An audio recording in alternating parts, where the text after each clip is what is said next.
So one of the first things you should do when you get your Line 6 Helix or HX Stomp, I'm going to take you through 5 things that I do when I very first open the box and turn on the unit after doing the update. Let's check it out. The first thing we're going to look at is in our global settings. So I'm going to hit the pizza bar, not the pizza bar, it's hamburger. Go into global settings. I'm going to look at the outputs that I have on my device. Now this is my HXLT, which will be similar to the floor. The HX Stomp is slightly different, but mainly the same. The big difference is this one has 1/4 inch outs and XLR outs, whereas my HX Stomp only has 1/4 inch outs. So on this device, I use this to go into a front of house or a recording interface with the XLR outputs. So I'm setting them to mic because I want it to be as if I'm sending it through to a microphone lead into a microphone interface on one of those receivers. With the 1/4 inch outs, I usually use this to go to my amp or to another effects pedal, but normally to into the return on my amp. So I want it to mimic the line signal coming off a pedal board, so I have that set to line.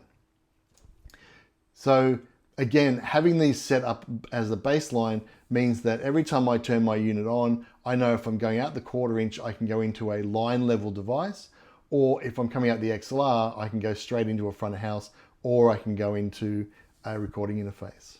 Next one we're going to look at is the sends and the returns. So the sends, again, similar to the HX Stomp and the floor in the LT, the sends and returns are designed so that you can send to another pedal board. Like I can send to this Billy Sheehan pedal, and I would go out through a send and I'd have it return to a return. Because I'm going to a line level device on a pedal board, I want those sends set to instrument. So it's mimicking and the bass guitar sending to the pedal rather than anything else. The other options we have in there is line level, which would be pedal to pedal. But in this case, I want them to be mimicking the instrument sending straight through. One of the most important ones that I found is, especially on the LT and the floor, this volume knob, it's very easy to bump when you're moving or playing around. So while it's handy to have in a live environment or a recording environment, you don't want to bump that and adjust the output volume of your device as you're playing. So if we page along to here, we've got a volume knob control thing that decides what it's going to control. Now, my recommendation is that if you're using this with your XLR outs to go to front of house, do not have this set to XLR. Like that. That means that if you adjust this volume, it will adjust what volume is being sent to the front of house. Or if you're using that for your recording interface, it'll do the same thing. It'll adjust the gain, the input gain on the recording desk. So I try to have it set to something that I'm not using at the time. So with my LT, I predominantly don't use that to go into an amp really. I use that for my HX Stomp because I don't use my LT live. So if I set that to 1/4 inch, I know that I'm not going to adjust the volume on my recording, which I'm using through XLR quite often. If you want to be safe, setting it to digital on your LT is one of the easiest way. On the HX Stomp, set it to control headphones, and therefore it'll only control the headphone out and not the left and right out that's coming from the back of the unit, which does the same thing. So again, it allows you to use the volume control where you need to, but not bump it when you don't want to. Next one we're looking at is MIDI control. So if I come across to MIDI tempo, even if you're not going to use MIDI or you don't think you're going to use MIDI, what's a good idea is to set the MIDI bass channel to a number that's not 1. MIDI bass channel, middle channel's 1 is usually the default channel for anything you pick up.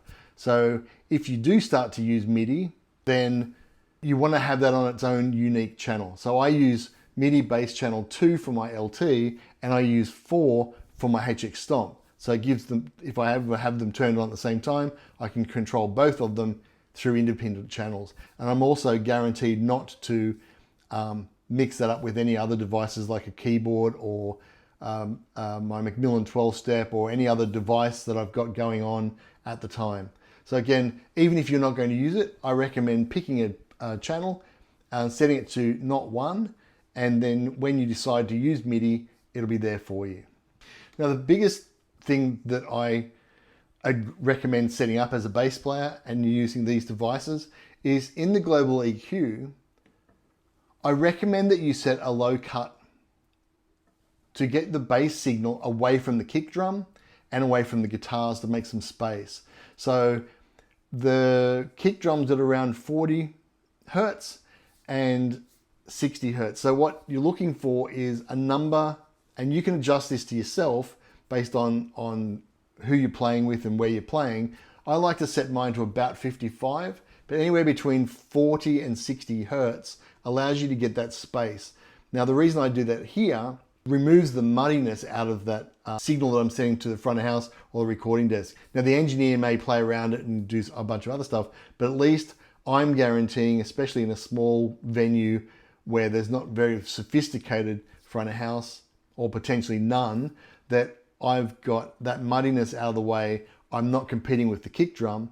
And I also recommend guitarists who are playing with these types of devices to set theirs between 100 and 120 Hertz to do the same thing. That gives space between the bass and the guitar, and there you don't have to worry about trying to fight for volume. You'll find it's a big challenge. So setting this to about 55-ish is my 5th recommendation.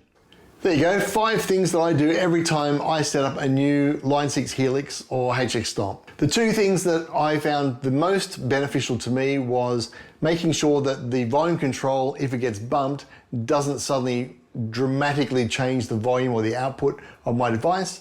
And the second one is that global EQ setting where I'm cutting off below 50 Hertz. For me, that's been a lifesaver and stops some of the volume wars going on. And if you want to know more about using your Line 6 Helix or HX Stomp for MIDI, check this video out.